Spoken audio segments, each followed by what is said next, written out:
লক্ষ্মীর ভান্ডারের মডেল অনুসরণ করে মহিলাদের ব্যাংকে সরাসরি 10,000 টাকা। সেই ক্যাশ ট্রান্সফারই বদলে দিল বিহার নির্বাচনের অঙ্ক। প্রথম দফার ভোটের পর থেকে ইঙ্গিত পাওয়া গিয়েছিল, কিন্তু দ্বিতীয় দফার ভোট শেষে বিষয়টি প্রায় নিশ্চিত হয়ে যায়। বিহারে এবারের ভোটে রেকর্ড ভোটদান হয়েছে, যার মধ্যে সবচেয়ে গুরুত্বপূর্ণ হল মহিলা ভোটের বিপুল অংশগ্রহণ। স্বাধীনতার পর এই প্রথম রাজ্যে মহিলা ভোটারদের হার 1 লাফে 12% বেড়ে গিয়েছে। গত কয়েক বছর ধরে বিহারে মহিলা ভোটাররা পুরুষদের তুলনায় বেশি ভোট দিচ্ছেন। এবার সেই ব্যবধান আরও বাড়ল।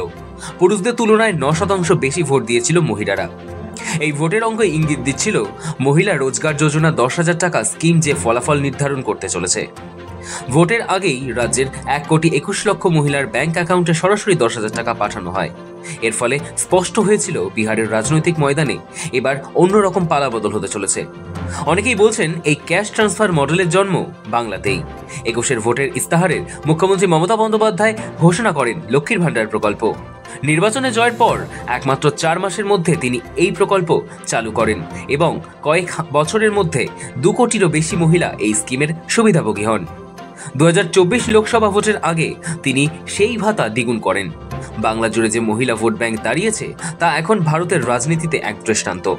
তাৎপর্যপূর্ণ হল এইভাবে সরাসরি টাকা দেওয়ার প্রকল্পকে একসময় রাবড়ি বলে খোঁচা দিয়েছিলেন প্রধানমন্ত্রী নরেন্দ্র মোদী।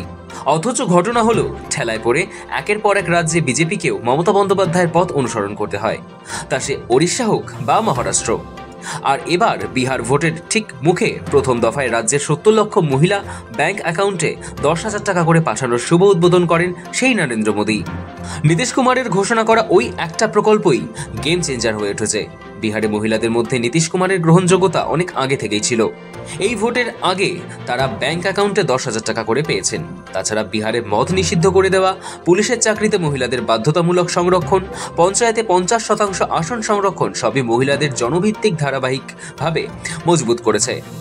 তবে বিজেপি নেতাদের মতে শুধু মহিলা ভোট নয়, বিহারে এবার হিন্দু ভোটেরও তীব্র মেরুকরণ ঘটেছে।